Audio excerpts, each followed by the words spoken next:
house in the big chair. It is the one and only chair of Judd B. In the state senate, it is Joey Fillingane. Joey, good morning, sir. How are you? Thank you for coming in. I appreciate it, sir. Well, thank you for having me. And I am unworthy to sit in this chair, but I feel the power here. No.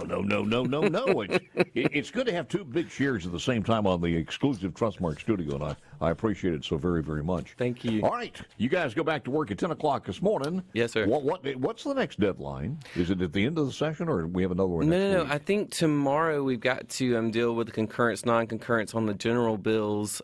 So you'll see some activity today and probably a little tomorrow as well. But we are sort of getting down to the short rows, as we say. Yeah. Well, I was talking when John was in yesterday. We were talking about all the conferees haven't been named yet. When do you do? You got to do it before this weekend, don't you? Absolutely, and a lot more of those got added in yesterday afternoon. Okay. Yes, sir. Mm-hmm. All right, well, let's talk about some of the big bills, and certainly, I mean, you've been a busy guy. I'm sitting here looking at your sheet. You still got, what, 1, 2, 3, 4? Is it 4 that you've authored? Let's take the motor vehicle theft revised penalty, which we talked about on the air before. The honor of the House conferees are of Representative Bain, Horan, and Porter. Right. And your thoughts on that one? Well, I've been working with my counterpart, Chairman Bain, here for the last really week and a half. And like you said, we just got those full conferees named. I knew I'd be working at least with him as my chairman in the House. Yeah. We weren't sure of the other two conferees, but we've been making, I think, some good progress. I think we all can agree that armed carjacking around the state ought to have some mandatory minimum language, and that's what we're pushing for. I think we're going to find some receptive friends on the other end of the chamber, hopefully. I hope so. This one kind of solidifies or maybe expands to the point where if you're hijacking with a gun or without a gun, there are two different penalties on that. Absolutely. And they are increased. Right. The armed carjackings, where you use a weapon, a knife or a gun or something, violent nature to steal someone's vehicle with them in it. That ought to have a stiff penalty. And unfortunately, as we discussed prior, we have some judges around the state, believe it or not, that will impose a sentence of, say, 5 years, but then will suspend the entire sentence. So you essentially walk in and out with a slap on the wrist and nothing more, like no time to serve.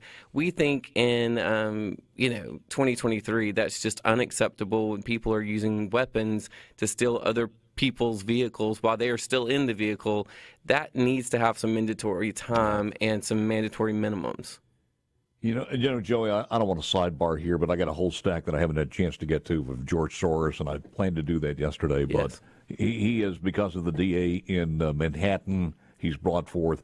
But I don't think people realize the damage that this guy has done as far as Soros. Oh, Lord, And yesterday, I also got a note from Secretary of State talking about, and I didn't realize this, that he's involved in a lot of Secretary of State races, too. Oh, yes. He has his dirty little fingers in all sorts of pies.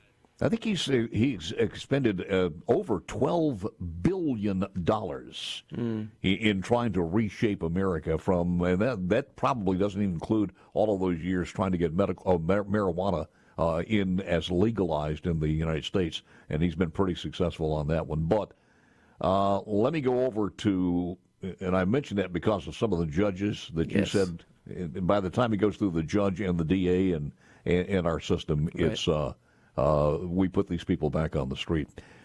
2100, Senate Bill 2100, receiving stolen property, revised the crime on that one. That's still alive. Yes. And again, the conferees are the same, of course. Yes, and I'm hoping there are about 3 bills, that one and then the one dealing with fleeing from law enforcement. We want to make progress on all 3 of those areas, but clearly the carjacking one is the one that we care most deeply about. And it's possible we could put even all of those bills sort of in an omnibus crime package type bill if you wanted to. So we're having those discussions. I'm set to meet again with Chairman Bain probably later this afternoon. Would you put 2343 in there, the Capitol Police, bringing that code section forward?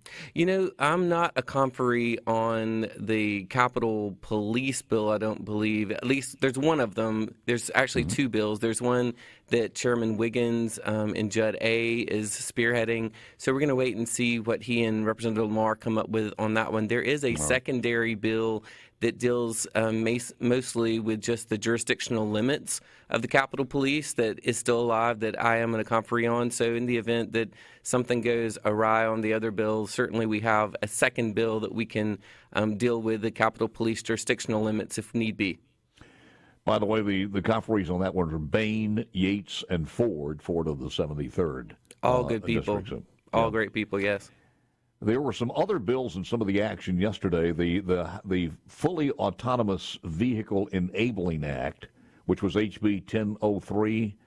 You guys were busy yesterday, and I think this is out of Busby's committee. The House concurred in the Senate amendments by a vote of 113-0. Wow. So does that mean it goes up for a vote now? And if the House concurred on the Senate language, it means it goes on to the governor's desk. Well, that's what I thought. In other words, it's done. It's a done deal, as long as the now. governor thinks well of it and signs it, of course. And now the House concurred in Senate amendments by a vote, so that means the amendments were accepted. That's correct. It's clear. It's cleared, yes. So that deal is done. HB 1140, beer, light wine, and light spirits. Hank Zuber's bill. House conferees named Lamar, Steverson, and Zuber to that one. And I'm not sure what that bill is. Light wine, light spirits, and interest. Do you have any idea? You know, I know there's a bill that's floating around still that would deal with the opening on Sundays, that type of thing. I don't know if that's the bill you're speaking of. I heard that was dead, but that was early on, so it could be. But they, it's like Easter season. They resurrect stuff around here all the time. You know, we're getting close to resurrection time. But I hope that one is dead.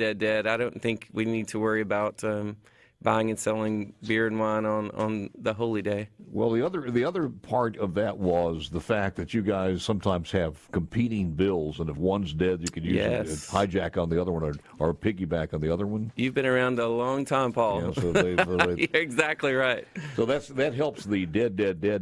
There was one other, before we get to some of the ones that you want to talk about. Sure. Committee substitute for House Bill 606, an act to create the Mobile Online Betting Task Force. That apparently was done yesterday.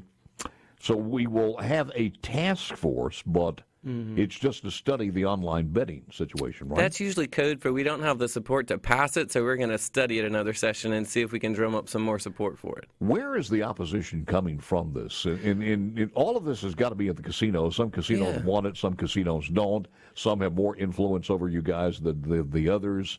If not, because I can't think of a lot of people who don't want this. It's available now in most other places. Yeah, as a matter of fact, I believe even New Orleans has it, don't they? Oh, well, what doesn't New Orleans have? I think the opposition would be the casino-type folks and people that already have establishments here. We have the lottery. We have the casinos on shore now. I think once you establish those industries in years past, sometimes deals were cut to say, well, we will do this if we don't do the other.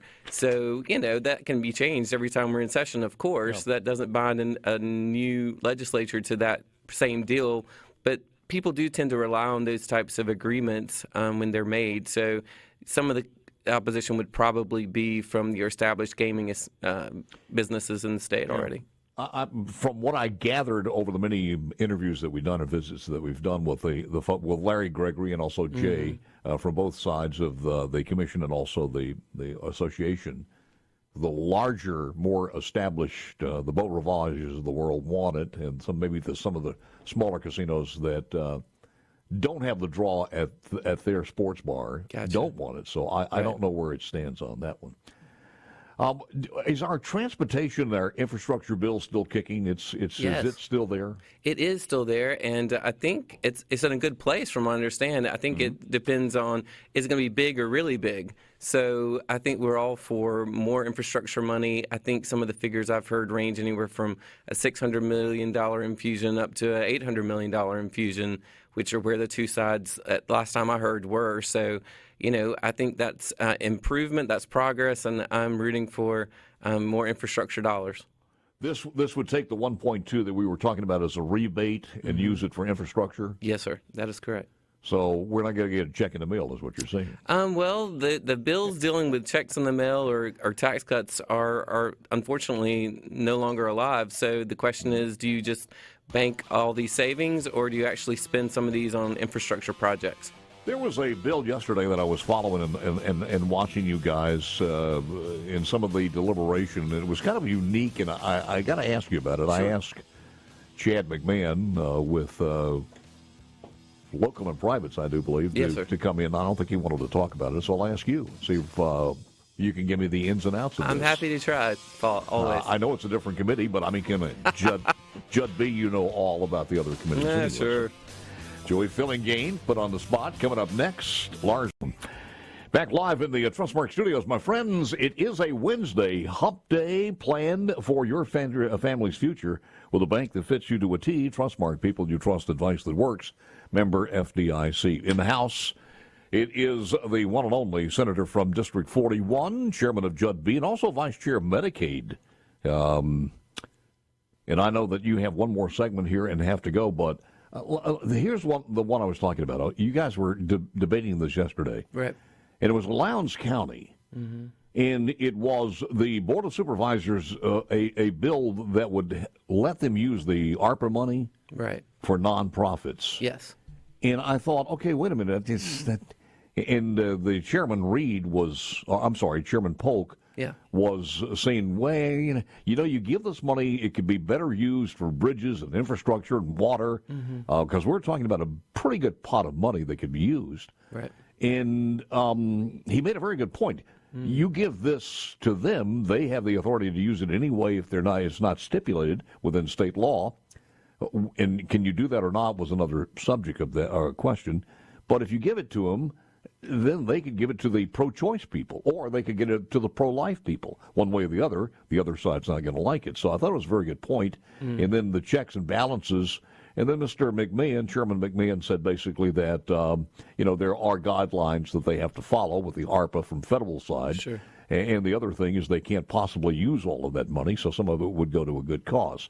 And when he said they can't possibly use all of that money, I wanted to call him and ask him, is that true? Your thoughts on this bill? Well, and by the way, it did pass. Yes. So they can use it as they want to. Sure. And this one provided a really interesting debate because both good points. I mean, Senator Polk, one of my next door neighbor colleagues, super smart, wildly successful businessman in his own right. He made the point that, look, if you're dealing with federal taxpayer money that was given through the ARPA program, is it the best use of that money to give to non-governmental or non-public entities? Again, with the concern being, do we really know how they're going to use it, and will they use it in the most wise fashion if we don't control how they use it? On the flip side, we Republicans tend to be all about home rule and local government closest to the people, knowing what is best for the people. And so the Chairman McMahon, made the point that there are federal guidelines in place. It's not just wild and willy-nilly, however they want to use it. And the supervisors that are closest to the people in Lowndes County have been given this money, and they've chosen to use it in this particular way. So who are we to second-guess those governmental officials closest to the people? So it presented this really interesting debate. I personally tend to stick with the local folks and that argument a little bit stronger, unless I'm given some reason. But also as an attorney and also in Judd B., you're saying that the law in the state of Mississippi does not, and I'm not going to say demand, I think that's too much of a word, but it doesn't have to give guidance on how the local people use their federal funds? Well, there's nothing in there? You see, as you well know, Paul, better than most, the federal guidelines overlay that money. And so we could say whatever we wanted to, but the federal guidelines are already in place and supersede anything the state could put. Now, we could put more stringent requirements on it than the feds, but we couldn't put any less stringent requirements. So there already are requirements on how this money can be spent. Well, not giving it to a nonprofit, whoever has got the biggest pull within the confines of Lowndes County. Yeah. Would that be less requirements or more requirements? Well, I can tell you that a lot of the private charities, Catholic charities, comes to mind, for instance, do better work than any governmental entity could possibly do on certain issues dealing with I don't disagree child with you, care and those but they were sorts of talking things. about like $100,000 to Habitat for Humanity, $300,000. I think the Boys Club or Girls Club and things like the YMCA and things such as that.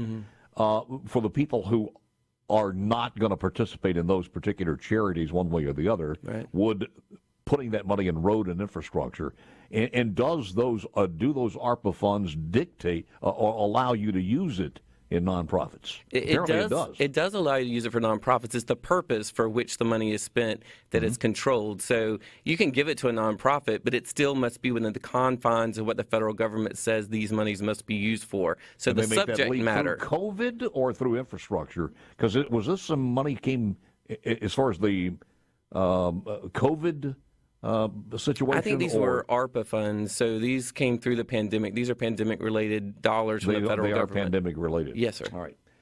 So it did pass, yes, and they can use it. Now, my follow-up question on this one,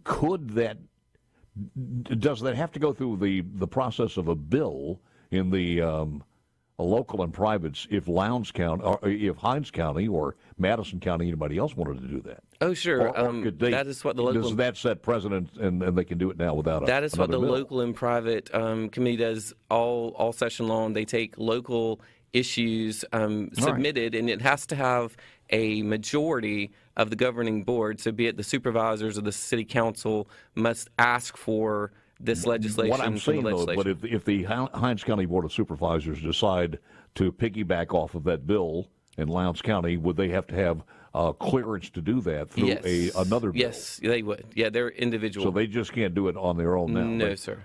Okay.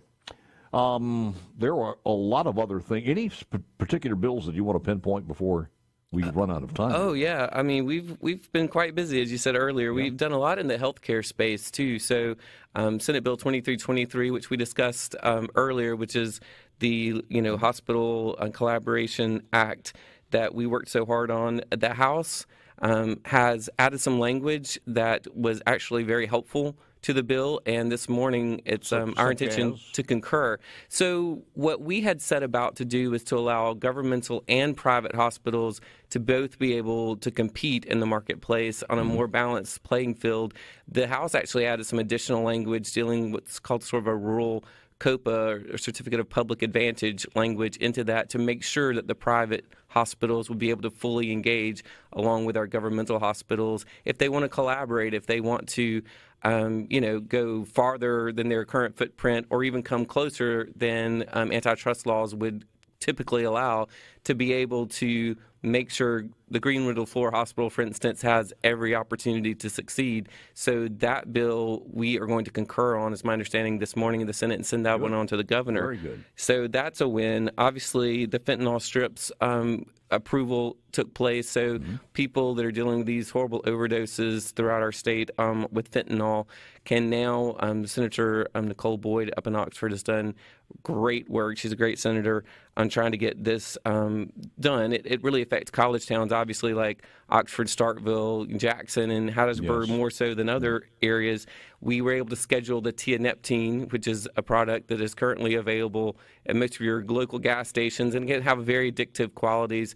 And we've been working with our state medical association to get that scheduled, to bring it out from off of the counters. So you at least have to have some sort of prescription. That's already on the governor's desk? Yes, that has gone to the governor as well. HB 838 was the House version of that, but it had kratom in with it. Yes. And it died. Does this one have kratom in with it? It does not. It's simply tianeptine. Okay.